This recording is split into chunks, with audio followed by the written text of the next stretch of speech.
कळवण तालुक्यातील भांडणे परिसरात पाण्याच्या बोरवेलच्या कणावरून झालेल्या वादातून मारहाणीची घटना घडली असून या प्रकरणी चौघांविरुद्ध अभोणा पोलीस ठाण्यात गुन्हा दाखल करण्यात आला आहे।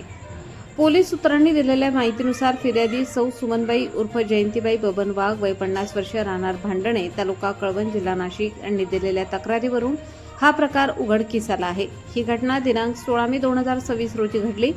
या प्रकरणी नामदेव भाऊराव वाघ, रोशन नामदेव वाघ, रवींद्र नामदेव वाघ व भूषण नामदेव वाघ सर्व राहणार भांडणे तालुका कळवण यांच्याविरुद्ध गुन्हा दाखल करण्यात आला आहे।